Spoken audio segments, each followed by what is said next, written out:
Ever come across a figure who feels like a secret thread, sort of connecting different parts of history? That's kind of how Nabi Idris Ayah strikes me. You might know him as Enoch in Judeo-Christian texts. Right, the connection is often made. And here's where it gets really interesting. Some traditions even link him to the legendary Hermes Trismegistus. Absolutely. Which just widens the scope incredibly, doesn't it? It really makes you wonder about the power of a story, or maybe the reality of a person, that could resonate so widely across cultures. What's fascinating here is precisely that echo across diverse traditions. It suggests, a figure whose wisdom or impact was so profound Yeah, that different cultures, separated by time and geography, found significance in a similar kind of archetype. exactly. So for this deep dive, specifically for you listening, we're going to try and understand this remarkable figure. We'll look at what religious texts tell us, explore historical attempts to place him within ancient civilizations, and even touch on some of the scientific interpretations that have emerged around his story. Sort of a multi-pronged approach. Yeah, think of it as a three-dimensional exploration of a truly enigmatic individual. And to do this thoroughly, we'll be drawing on a pretty broad range of sources. Okay. We've got the Quran, the Hadith, the narrations about Prophet Muhammad, the Torah, the Book of Enoch, various historical accounts. A lot to work with. And even some modern scholarly research to help us piece together this, intricate puzzle. Okay, let's unpack this then. Let's Yeah. start with the foundational texts, the religious perspectives. Mm. First up, how is Idris viewed in Islamic tradition? Well, the Quran mentions Nabi Idris A.S. in two significant passages, Surah Maryam and Surah Al-Anbiya. In Surah Maryam, he's described as a man of truth, a prophet, and crucially it states, we raised him to a high station. That phrase, high station, that sounds key. It is key. Early Islamic scholars, I think people like Ibn Abbas, Ibn Kathir, they interpreted this high station as a literal raising Literally raised. to the heavens by Allah without experiencing ordinary death. And that concept, it immediately draws a parallel to the story of Enoch in the Torah. It really does create that bridge between the traditions, doesn't it? It's like they're both pointing to a similar extraordinary destiny for this figure. Exactly. And it's interesting that Islamic tradition includes Idris among a select few prophets believed to have been raised this way. Right, alongside figures like Isa asked Jesus and Ilyas asked Elijah, it really underscores his very special status. Yeah, definitely sets them apart. Precisely. And the Hadith, the narrations about the Prophet Muhammad's life and teachings, they offer even more detail. Okay, like what? There's a well-known narration attributed to Abu Dzar al-Ghifari R.A., although its authenticity, the chain of narrators, is debated by Hadith scholars. But it says that Idris was the first person to write with a pen. The first. Wow. The first. And this connects beautifully with interpretations of his name. You mentioned the name earlier. Yes, potentially linked to Dars, which means learning or study, and his reputation for being deeply learned, studying many books. It paints him as not just a prophet, but also an intellectual pioneer, That's a powerful link. Yeah. So he wasn't just conveying divine messages, he was also introducing fundamental tools for knowledge, for communication. Exactly. Basic tools for civilization, in a way. And this same Hadith tradition also credits Idris with being the first to sew and wear clothes. Before that, just sleeves or skins, presumably. That's the implication, a real step forward. Al-Baghawi's tafsir, that's an interpretation of the Quran, reinforces this. What does it say? It states Idris got his name because of his extensive study, and that he was the first scaler and penman, contrasting with people before him wearing animal hides. So it really emphasizes his role as a kind of founder of civilization in some respects. He sounds incredibly foundational. Absolutely. If we connect this to the bigger picture, it suggests Idris was a figure who held not only spiritual significance, but also made practical contributions to human society. Then, of course, there's the Isra Miraj. The Prophet Muhammad's night journey and ascension. Exactly. In a hadith recorded in Sahih Muslim, one of the most authentic collections, the Prophet reportedly met Idris. Right, and where? In the fourth heaven. The fourth heaven. That meeting feels so significant. The fact that Prophet Muhammad encountered Idris in heaven before the day of judgment. Right. It really reinforces that Quranic idea of his high station, doesn't it? Right. Suggests he didn't experience earthly death in the usual way. Exactly. It aligns perfectly. So When we synthesize the Islamic view, we see a uniquely honored prophet, Mm-hmm. a man of profound truthfulness, a recipient of divine scrolls, and someone granted this extraordinary reward, raised to heaven without the usual process of passing away. A truly unique figure. Now, let's turn our attention to the Judeo-Christian tradition and look at Enoch in their texts. The Torah in Genesis gives us this, well, intriguing though brief account. Yes, Genesis 5, Mhm. verses 21 to 24. It tells us Enoch lived for 365 years. 365, Yeah. like the days in a year. Exactly. And that he walked with God, then he was not, for God took him.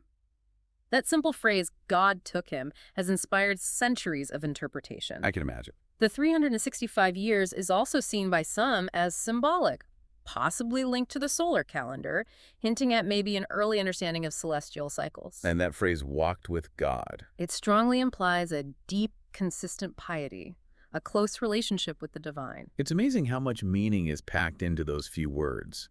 You mentioned the rabbinic interpretations. Rashi, for example, had a really different take, didn't he, on Enoch's lifespan being relatively short compared to others. He did. Rashi, a renowned medieval French rabbi, suggested Enoch died young. He saw it as a divine intervention, actually. Could prevent him from sinning. Exactly, preventing him from potentially succumbing to sin later in life. So Rashi interprets God took him as a sort of euphemism for an early, divinely ordained death. Interesting. But that's not the only view, is it? Not at all. Yeah. The mystical midrashic tradition, these are rabbinic interpretations, often using storytelling and allegory, presents a very different picture. Okay? Particularly the text known as 3 Enoch. It describes Enoch being transformed Transformed into what? into the angel Metatron. Wow. Going from a righteous human to a powerful angel. That's quite a transformation. How do the Talmud and Kabbalah elaborate on this? Well, the Talmud, which is the central text of rabbinic Judaism, and the Kabbalah, the Jewish mystical tradition, both identify Metatron with Enoch. Mm-hmm. They give him these lofty titles like Sar HaPanim, the Prince of the Divine Presence, and HaSofer HaGadol, the Great Scribe. The great scribe. Sounds like Idris being the first writer again. There's a resonance there, definitely. Ah. It emphasizes Enoch's role as a heavenly recorder and intermediary. And the Targum, Was the Aramaic translations, right? yes, ancient Aramaic translations and interpretations. The Targum Pseudo-Jonathan explicitly states that Enoch is Metatron, the great angel. So this elevates Enoch to an incredibly high status within certain Jewish mystical traditions, almost to a divine figure in his own right, wouldn't you say? It certainly does. Some Jewish sources even controversially suggest Metatron holds God's name, the Tetragrammaton. A 4-letter name. Right, and that he sits on a second throne in heaven. This caused some theological tension, naturally. Because of monotheism. Exactly. It could be interpreted as suggesting two powers in heaven, which clashes with the fundamental principle of God's absolute unity in Judaism. But it undeniably illustrates the immense spiritual significance attributed to Enoch in these traditions. Understood. And what about the New Testament? How does it portray Enoch? The New Testament mentions Enoch briefly in the letter to the Hebrews, chapter 11, verse 5. What does it say? It affirms that he was translated that he should not see death, because God had translated him.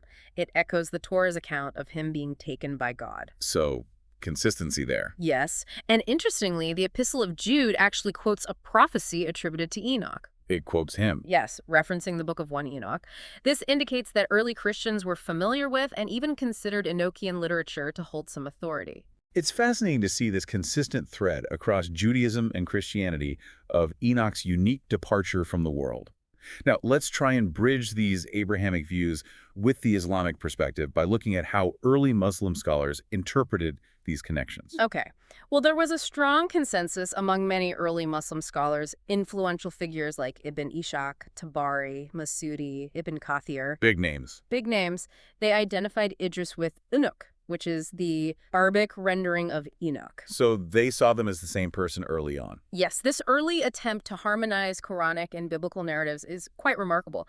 At-Tabari's great history work, Tariq al-Rasul, was al-Muluk. History of the Prophets and Kings. Correct. It provides a detailed account, mentions Idris's birth in Babylon, his meeting with Adamaeus for over 3 centuries. 300 years. Long lifespans in those accounts, and his migration to Egypt upon divine instruction. He went to Egypt. According to Tabari, yes. There, he taught monotheism and various sciences, urged people away from idolatry, and is even said to have mastered 72 languages. 72. Okay, that's quite the feat. Even if it's likely hyperbolic. It's Certainly symbolic, yeah.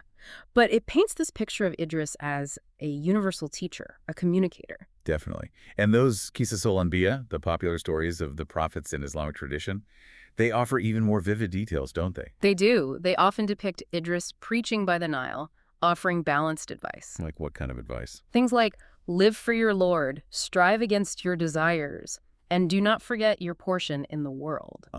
So a balance between the spiritual and the worldly. Exactly. A holistic approach to life. Even modern tafsir, like Sayyid Qutb's influential In the Shade of the Quran, sees Idris as a powerful symbol of universal piety. And we can't forget that intriguing narration attributed to Qabal al-Ahbar. He was a Jewish convert to Islam. Right. Very knowledgeable. Yes, a prominent early figure. He related a story that Allah revealed to Idris that his daily reward was equivalent to that of all of Adam's descendants alive at that time. Wow, that's immense. Immense. Driven by a desire to increase his worship even further, Idris then supposedly asked to meet the angel of death. To find out how much time he had left. That's the idea. And ultimately, this narration culminates in his death occurring in the fourth heaven, which is an interpretation some scholars offer for the Quranic high station. It's a very detailed and, well, imaginative account that tries to fill in some of the gaps in the scripture. It is, and it really showcases the efforts to reconcile the concise Quranic mentions with existing traditions from other Abrahamic faiths circulating at the time. And what about the Ahlul Bayt tradition, the Shia perspective? The Ahlul Bayt tradition, particularly in al-Majlisi's comprehensive Hayat al-Qulub, the Lives of the Hearts, also provides a unique perspective. How so? These Shia accounts describe Idris secluding himself with his followers. They even mention a specific place, Masjid as-Salah in Kufa, Iraq, as significant for his worship. Oh, interesting. A specific location. Yes. They emphasize his prophethood, his struggle against a tyrannical king, and this narrative of Allah raising him to heaven before sending a drought as a warning to the people, prior to Noah's time. A drought linked to him. In this particular tradition, yes. Imam Jafar Sadiq, a revered figure in Shia Islam, is also quoted mentioning the blessedness of Masjid as-Salah, specifically because of its association with Idris. It's remarkable how these narratives intertwine and enrich the figure of Idris across different Islamic traditions as well. Okay, now let's delve into the original language sources. Do they offer any further insights into his identity and connections? Well, looking at the Arabic, the connection between O Idris and the root Idris, meaning to learn or to teach, seems quite significant. Given his reputation, absolutely. It fits perfectly. The proposed linguistic link some have suggested to the Greek name Andreas, on the other hand. Well, it's generally considered less convincing by linguists. Okay, and in Hebrew. In Hebrew, we have the names Hanok, Enoch, and Metushalach-Av, which just means Methuselah's father, highlighting his place in the lineage. Right. There's also the Sefer HaYashar, the Book of the Upright, a medieval Hebrew midrashic text. It contains detailed dialogues between Enoch and angels, plus descriptions of the pre-flood world. More rich narrative material. Exactly. And as we discussed earlier, the Aramaic in Targum Pseudo-Jonathan explicitly identifies Enoch with the angel Metatron. It really underscores how these ideas evolved and were transmitted across languages and cultures over time. And you've also highlighted some key original language quotes for us, which is incredibly helpful. Yes. For example, in Tafsir Ibn Kathir's commentary on Surah Maryam, he quotes Ibn Abbas Ware. The verses, Ore bcu I se sia because I bat you fil you now Ashiru is not said. Indeed, Idris is a truthful prophet, and we raised him to a high station. Okay. And Ibn Abbas's specific interpretation mentioned there is, Elur thoughts that he was raised as Isa was raised. As Jesus was raised. A direct parallel. A direct parallel, emphasizing the miraculous nature of his departure in that view. Then we have the hadith from Ibn Hibban, a respected collector. Quarter, you Avo in the Surah Safwatu. The first person who wrote with the pen was Idris, peace be upon him. Simple, direct, and powerful. Firmly establishing his role as a pioneer of literacy in Islamic tradition. Exactly. And from the Judeo-Christian perspective, what are the key original texts there? Well, Genesis 5.24 in Hebrew. Esagree of you drew Hazafud is Jabasig Swat he oh yeah ha Elohim ve enenuki lakak oto Elohim, which translates to Enoch walked with God, then he was not, for God took him. That concise, enigmatic phrase. And finally, from 3 Enoch chapter 4, describing Enoch's transformation in Hebrew. The autusho ato atusavina. It's Volaria 5 issue, the whole Velastris. Find in Enoch chapter 4, describing Enoch's transformation in Hebrew is Havariacha. And that means? Roughly, the King of Kings, the Holy One, blessed be He, whose name is Leave, made me, Enoch, from flesh and blood into a lofty and terrible angel. Wow. That quote really encapsulates that mystical belief in his metamorphosis into Metatron. It really does. Seeing those original texts and their translations really brings these ancient traditions to life. So, to summarize our exploration of the religious perspectives, it's quite evident that Idris, whether called Idris or Enoch, holds this central position across these major faiths. Absolutely. As a figure of profound righteousness, Yadik, a recipient of divine wisdom, and someone who experienced a unique, extraordinary departure from the world. A shared reverence, even with differing details. Precisely. And as you pointed out, while the scriptural accounts themselves might be concise in places, the rich tapestry of legends and interpretations woven around him over centuries truly underscores his exceptional and transformative status. All right, let's shift gears now. Let's delve into the historical perspectives. This is where things can get a bit more speculative, maybe. Definitely more speculative, but fascinating nonetheless.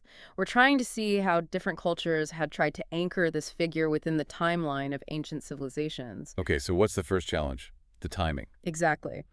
Pinpointing the time of Idris is an immediate hurdle.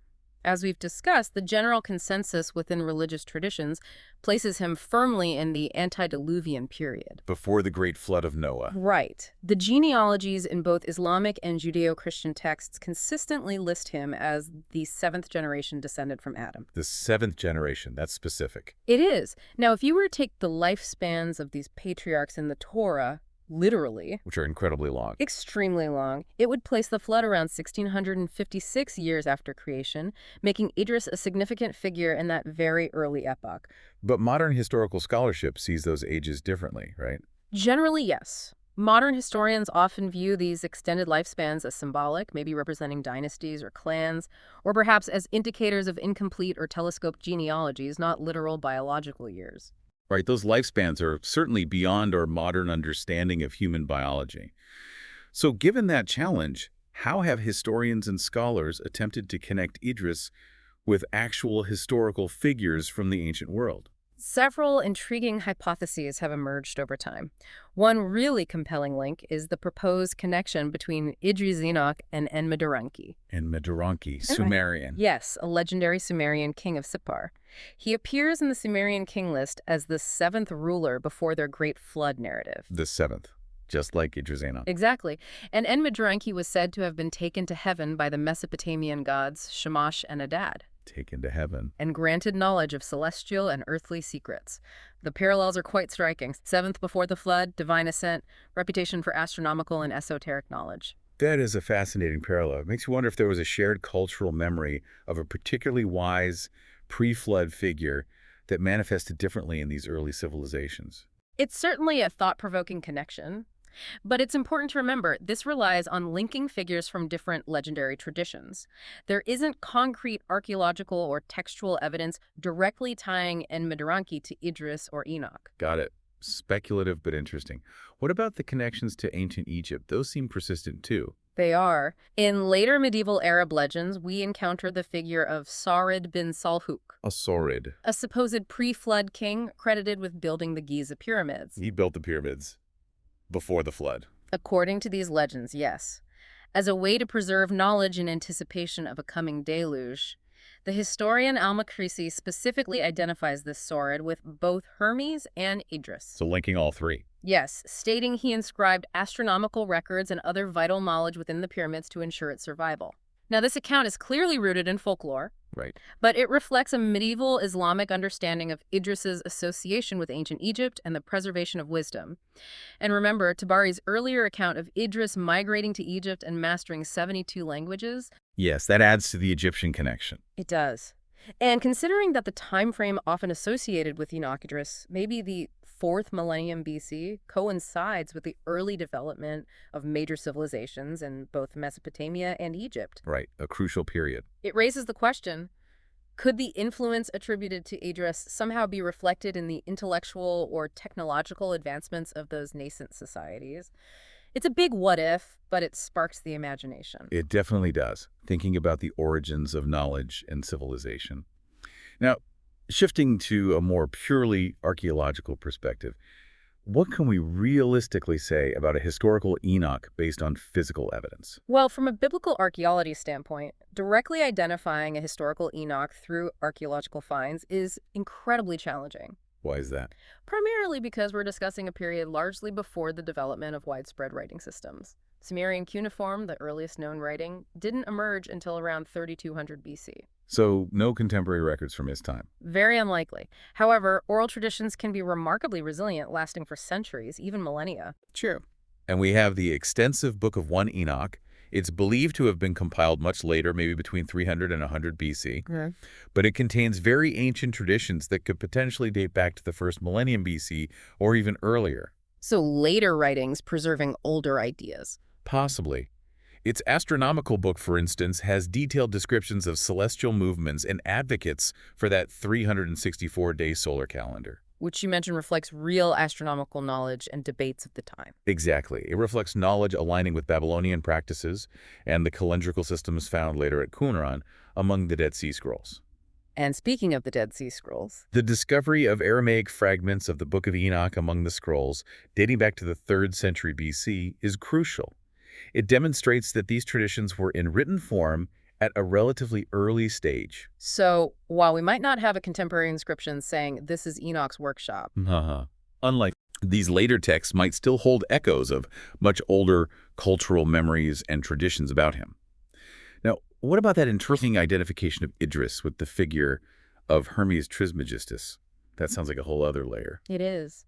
The identification of Idris with Hermes Trismegistus is a fascinating example of how historical and mythological figures can become intertwined over time. Who exactly was Hermes Trismegistus? He's essentially a Hellenistic figure who emerged in the early centuries CE, a syncretic combination of the Greek god Hermes and the Egyptian god Thoth. Hermes and Thoth, gods of wisdom and messages. Exactly.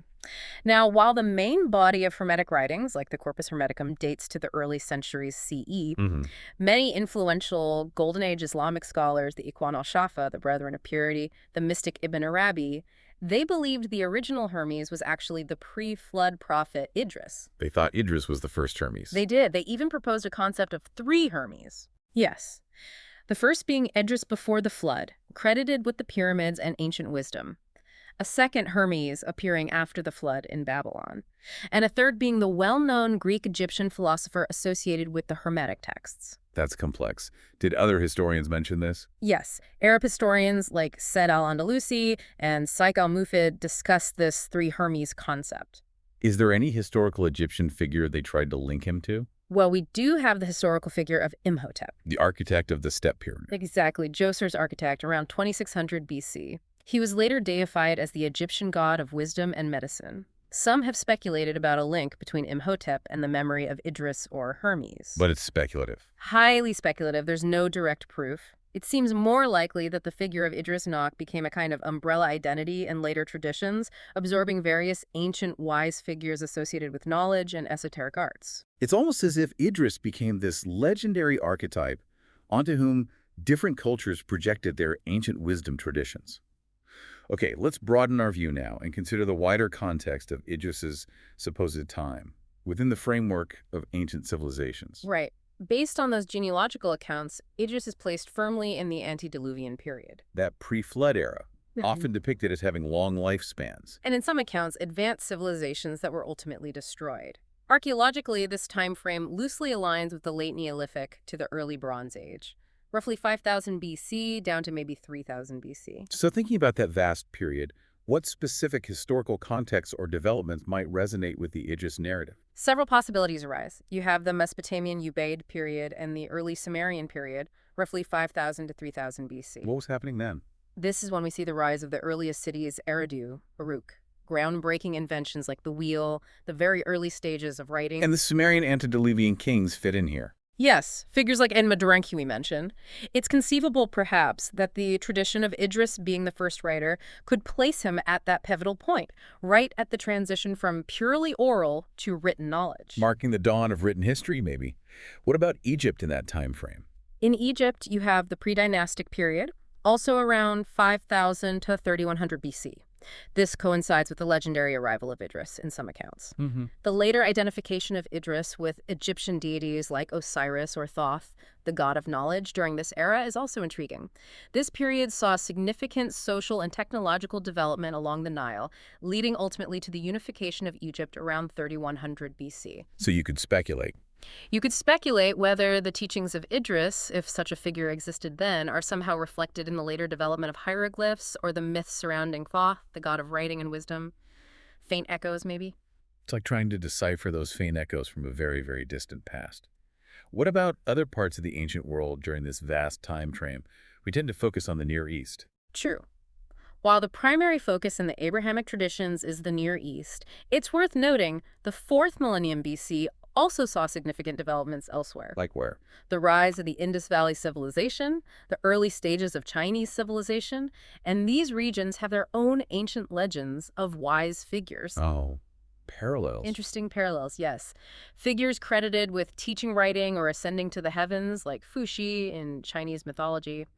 It seems this motif of a divinely inspired teacher figure is a recurring theme in foundational myths across cultures. It really does seem to be a universal archetype. Now, the religious texts also speak of a decline, right? A decline in faith and morality leading up to the flood. How does the figure of Idris fit into that narrative?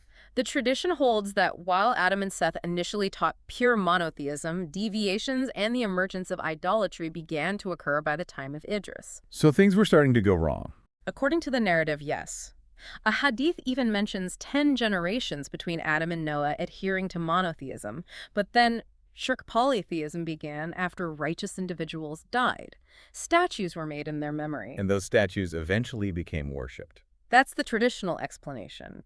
Idris is positioned as a key figure during this critical period, actively trying to correct these deviations, calling people back to the one God. So a reformer, in a sense. A prophetic reformer. The Hayat al-Qubub, for instance, describes Idris confronting a wicked people and a tyrannical king. It even recounts his prayer for a drought as a divine punishment or warning. We mentioned that drought earlier. Yes, in the Shia tradition. This moral and spiritual decline is then seen as escalating after Idris's ascension, ultimately leading to the conditions that necessitated the flood in Noah's time. Right. Even Jesus, in the Gospels Matthew 24, refers to the pre-flood days as a time of heedlessness, people ignoring divine warnings. So Idris is portrayed as this pivotal figure who attempted to guide humanity back to righteousness before the Great Deluge. This makes you consider the historico-critical perspective on all of this. How do critical historians view such a figure? Well, from a historico-critical viewpoint, it's quite plausible that the figure of Idris Enoch is a composite one. Composite, meaning? Meaning drawing from the collective memories and archetypes present in various ancient societies, the memory of a great ancestor who imparted essential wisdom and then mysteriously vanished. We see parallels with other mythical figures who bring knowledge and civilization, like the Babylonian Oannes, who emerged from the sea, or the Mesoamerican deity Quetzalcoatl. Okay. Some theories in religious studies, like the co-production theory, even suggest that the figure of Enoch might represent a shared pre-Abrahamic tradition. Before the split. Exactly. A kind of universal patriarch acceptable to Jews, Christians, Muslims, and potentially other cultures as a neutral figure embodying humanity's early quest for divine understanding. That's a really insightful way to look at it, as a shared cultural archetype that predates the later religious divisions. Now, when we consider tangible evidence, actual archaeological finds, what can we point to in relation to Idris? This is where it gets tricky again. Due to the widespread belief in his ascension to heaven, There's no tomb. there is no identifiable tomb or burial site traditionally associated with Idris Enoch. While some legendary locations exist, a cave on Mount Qasun in Syria, maybe certain pyramids in Egypt as discussed, Mount Ebal in Samaria mentioned by some. But these are legends. These lack solid historical or archaeological basis. They're folklore. What about the scrolls? The shuhuf mentioned in the hadith. Also elusive. The hadith attributed to Abu Dhar mentions 30 scrolls given to Idris. but their actual content, their physical existence, pure mystery. So speculation abounds. Speculation ranges from connections to the extant Book of Enoch to lost esoteric teachings like the Sefer Yetzirah or even the pseudo-historical Emerald Tablet of Hermes, but there's zero concrete evidence. Plenty of intriguing speculation, but nothing we can definitively hold in our hands. What about the grand monuments of the ancient world, like the pyramids? They are so often associated with ancient wisdom and lost knowledge. The Giza pyramids, yes, as we touched on, they are linked to Nabi Idris in those medieval Arab legends. Masudis Akbar az-Zamn claims he, as Saurid or Hermes, commanded their construction to safeguard knowledge before the flood. But modern archaeology disagrees. Strongly disagrees with a pre-flood construction. Mainstream archaeological science, based on geology and the established chronology of ancient Egypt, places the Giza pyramids firmly in the Old Kingdom, around 2500 BC. Which is generally after the estimated time frame for the flood in biblical chronology. Exactly. While creationist attempts exist to reconcile these timelines, proposing a later flood or much earlier pyramids, these clash with the overwhelming consensus in Egyptology and archaeology. The pyramids are seen as an evolution of Egyptian architecture, not something built before a global flood. So the hard evidence from the archaeological record doesn't really align with the traditional antediluvian placement of Idris in these specific monuments. Are there any other archaeological finds, maybe more subtle clues? Interestingly, Mesopotamian glyptic art, intricately carved cylinder seals and stone inscriptions from the 3rd and 2nd millennia BC sometimes depicts kings or mythical figures ascending to heaven. Oh, like the Etana myth. Exactly. The myth of Etana ascending on an eagle is a famous example. The Addis seal in the British Museum also shows deities and possibly ascension motifs. So, while not proof of Idris, Not direct proof at all. But these artifacts show the concept of human ascension, the belief in a connection between earthly figures and the divine realm was present in the ancient Near East. It resonates thematically with the Idris-Enoch narrative. a shared cultural idea, perhaps. Perhaps. Ultimately, though, Idris's most enduring legacy seems to reside less in physical monuments and more in the realm of knowledge, the attribution of foundational skills to him. Which leads us neatly to our final perspective, the scientific one. Exactly. Let's now turn our attention to the scientific perspectives surrounding Idris and the intellectual contributions attributed to him.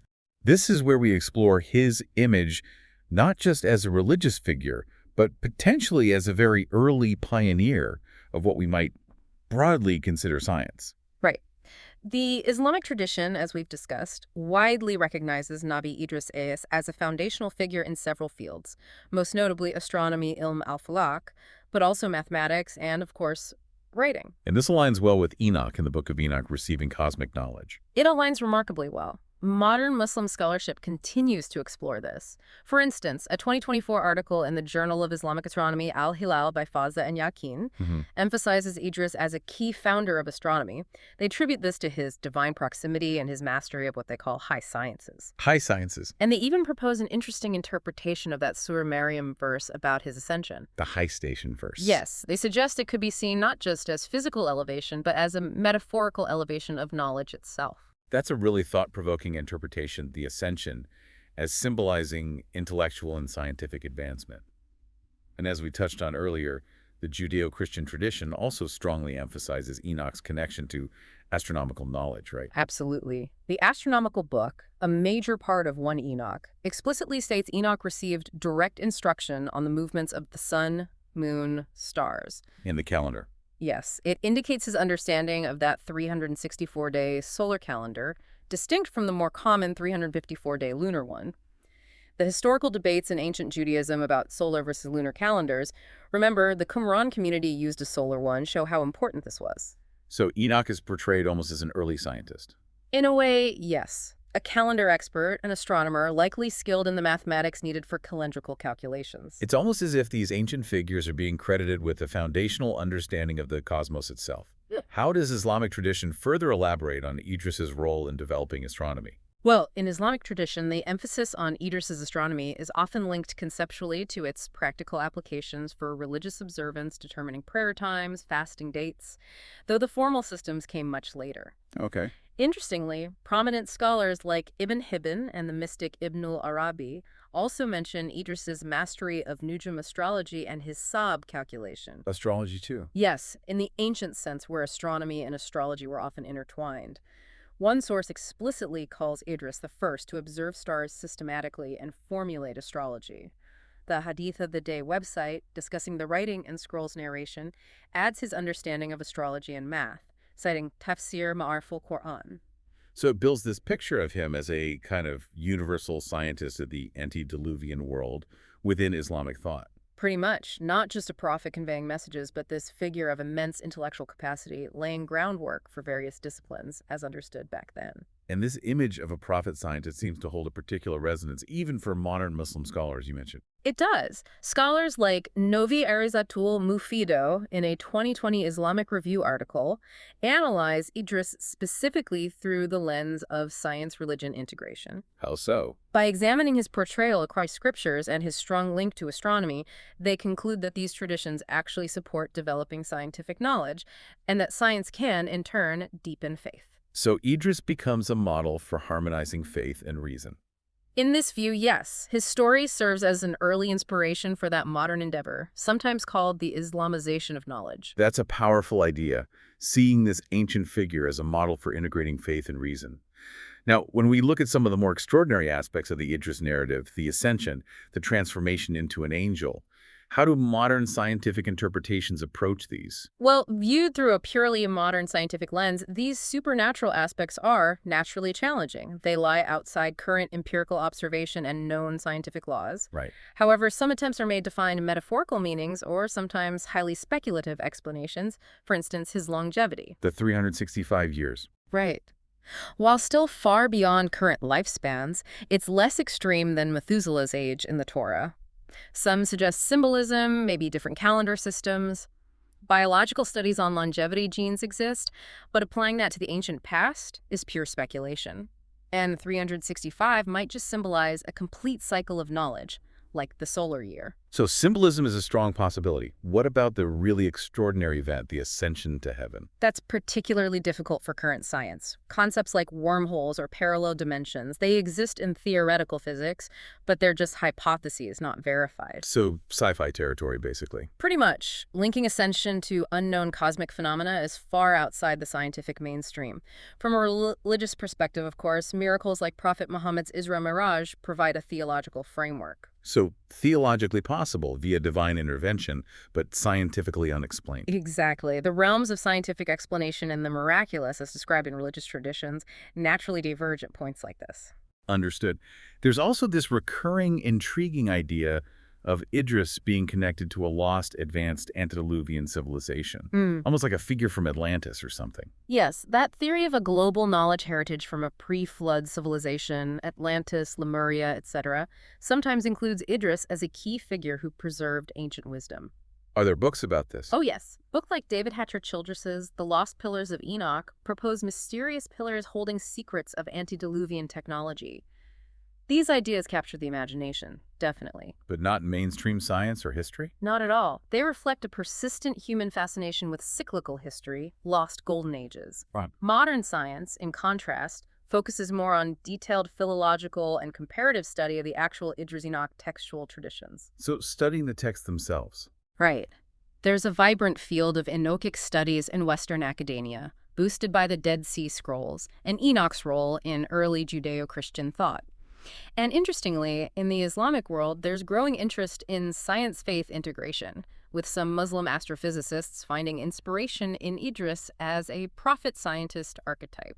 It's remarkable how this ancient figure continues to spark curiosity across such diverse fields, and it's fascinating that his name, or variations, have even found their way into modern scientific nomenclature. Kind of, Yes. The Idrisi lunar map refers to the later 12th century Muslim geographer al-Idrisi, not the prophet directly. Oh, okay. But there is a lunar impact crater officially named Enoch, honoring an American rocket engineer, Joseph Enoch. Okay. And perhaps more symbolically resonant, NASA's Apollo 14 mission in 1971, it carried a microfilm to the moon containing the text of the Book of Enoch alongside the Bible. Really? Why? Likely symbolic. Given Enoch's status as the first human believed to have been taken up or ascended, a nod to the first space traveler in a sense. That's a really poetic connection, this ancient figure, linked to humanity's modern ventures into space.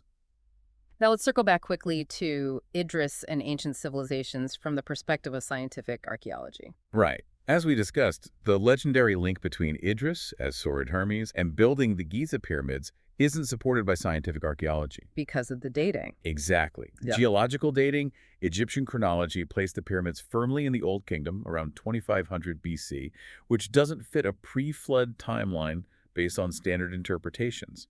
Creationist attempts to reconcile this aren't accepted by mainstream archaeology or Egyptology. And the pyramids are seen as Egyptian developments. Yes, an evolution of indigenous Egyptian architecture, with no compelling evidence of influence from a pre-flood civilization or a figure like Sorid. So the idea of the pyramids as a pre-flood repository of Idris's wisdom doesn't hold up scientifically. However, there are those intriguing aspects within the Great Pyramid. Astronomical alignments. There are. The king's chamber ceiling markings, the precise orientation of the ventilation shafts towards specific stars like Orion and the Pole Star at the time of construction. This has led some alternative researchers to speculate about sophisticated prehistoric astronomers incorporating this into the design. It aligns thematically with Idris's reputation. But mainstream Egyptology has other explanations. Yes, often linking these features to ancient Egyptian funerary beliefs, the pharaoh's symbolic journey to the stars in the afterlife. Interpretation depends heavily on the framework used. Right. What about other potential physical traces? Biblical archaeology looking for Enoch-related things. Well, the Book of Jubilees mentions bronze tablets, where Enoch recorded everything, and stone pillars in the land of Sham with ancestral wisdom. Have those been found? No archaeological evidence of such tablets or pillars has ever surfaced. Interestingly, some Muslim archaeologists have playfully noted the extreme age and sophistication of Göbekli Tepe in Turkey. That incredibly old site, 9000 BC. Exactly. The oldest known megalithic temple built before agriculture, mysterious builders. Some have, perhaps humorously, suggested a possible link to Idris's era, but it's pure speculation. It just highlights the vast, mysterious stretches of our ancient past. It certainly does. What about the more practical skills? Idris the tailor. Does archaeology say anything there? That tradition, Idris, being the first to sew clothing, maybe using flax or wool, does align broadly with Neolithic developments. Weaving linen and hemp started in the Near East around 5000, 6000 BC. Okay. Some Arabic sources specifically mention Idris making clothes from linen fibers, and archaeologically, the oldest known linen fabrics were found in Egypt dating back to around 5000 BC. So in that specific practical detail, the tradition finds some resonance with the archaeological timeline. Interesting. It is intriguing how these details sometimes connect. Finally, how did Idris, with his reputation for wisdom, influence the great Muslim scientists of the Islamic Golden Age? Did they look back to him? Yes, he held significant symbolic and inspirational value. Al-Farghani, the 9th century astronomer, incorporated the tradition of Idris inhabiting the fourth heaven into his astronomical works. Integrating religious cosmology. Right.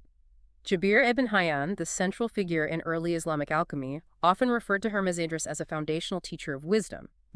Even Ibn Sina, Avicenna, the great philosopher-physician, alluded poetically to the soul's ascent in ways that echoed Enoch's story.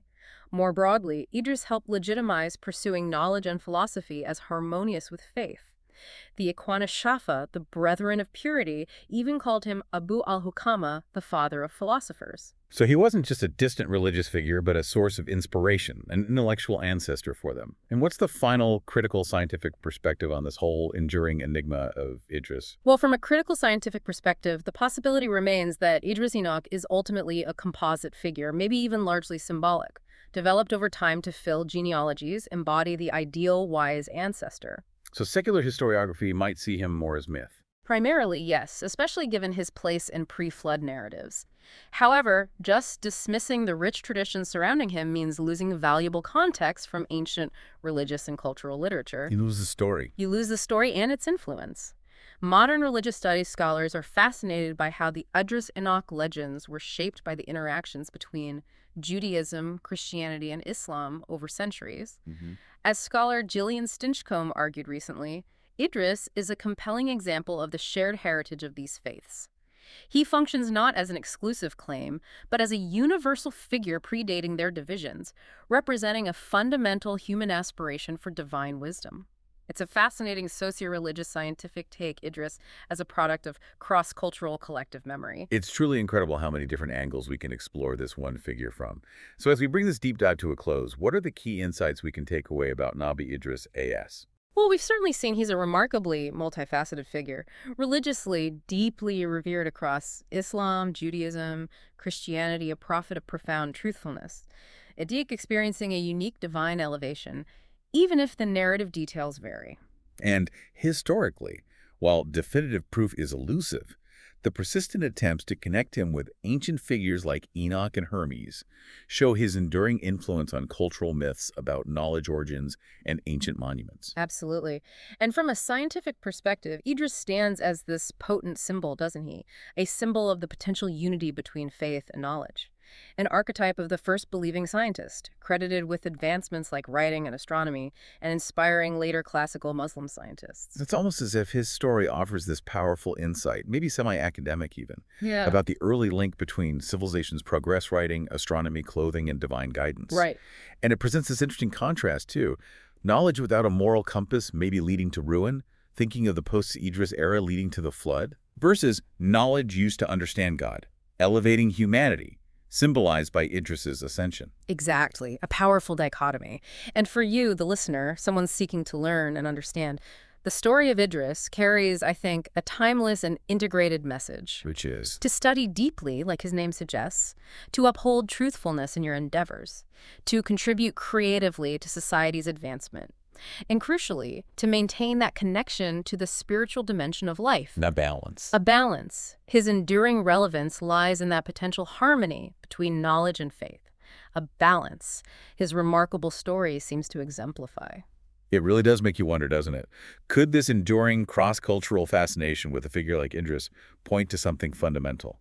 A human desire to understand our origins, the relationship between knowledge, faith, and progress itself? It's a deep question. And maybe, what other ancient figures, if we look beyond single traditions, might hold similar rich interdisciplinary insights just waiting for us to uncover? That's certainly something for us old to continue pondering.